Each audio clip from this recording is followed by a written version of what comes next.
देश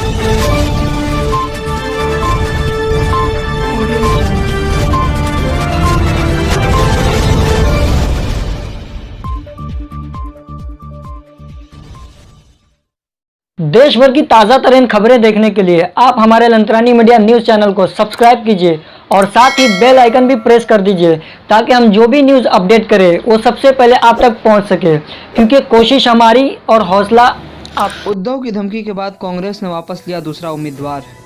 महाराष्ट्र विधान परिषद चुनाव के लिए कांग्रेस ने रविवार को अपना दूसरा उम्मीदवार वापस ले लिया। कांग्रेस ने यह कदम मुख्यमंत्री उद्धव ठाकरे की इस धमकी के बाद उठाया है कि यदि महाविकास आघाड़ी के 5 से ज़्यादा उम्मीदवार होंगे तो वो स्वयं चुनाव नहीं लड़ेंगे। कांग्रेस के एक उम्मीदवार राजकिशोर मोदी को वापस लेने के बाद अब राज्य की 9 सीटों के लिए चुनाव निर्विरोध होने की संभावना बढ़ गई है। 21 मई को होने जा रहे महाराष्ट्र विधान परिषद की 9 सीटों के चुनाव के लिए भाजपा अपने 4 उम्मीदवार पहले ही घोषित कर चुकी है।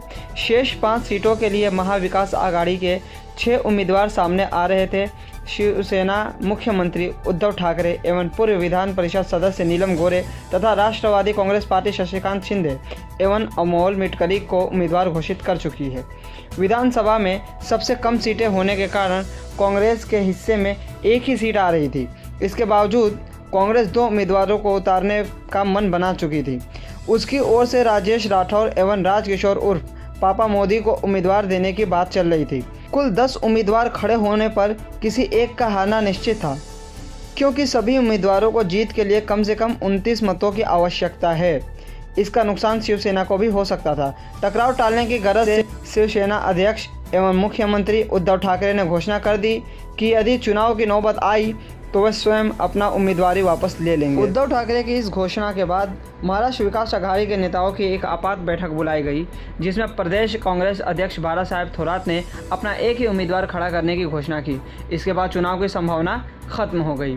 गौरतलब है कि महाराष्ट्र के मुख्यमंत्री के रूप में उद्धव ठाकरे ने पिछले वर्ष 28 नवंबर को शपथ ली थी। चूँकि वो किसी भी सदन के सदस्य नहीं थे, इसलिए 27 नवंबर तक उन्हें विधानमंडल के किसी एक सदन का सदस्य होना अनिवार्य था। राज्य प्रतिनिधिमंडल ने उन्हें राज्यपाल कोटे से नामित करने की सिफारिश राज्यपाल भगत सिंह कोश्यारी के पास भेजी थी, लेकिन राज्य मंत्रिमंडल ने उन्हें राज्यपाल कोटे से नामित करने की सिफारिश राज्यपाल भगत सिंह कोश्यारी के पास भेजी थी। लेकिन कोश्यारी ने यह मांग मानने के बजाय चुनाव आयोग से 24 अप्रैल को खाली हुई 9 सीटों के लिए विधान परिषद को चुनाव कराने की मांग की थी। अब कांग्रेस के एक उम्मीदवार वापस लेने के बाद उद्धव ठाकरे सहित 9 उम्मीदवारों को निर्विरोध विधान परिषद में पहुंचने का रास्ता साफ होता दिख रहा है। Bureau report Rizwan Khan. तो ये थी अब तक की कुछ खास खबरें। हमारे साथ जुड़े रहने के लिए देखते रहिए लंतरानी।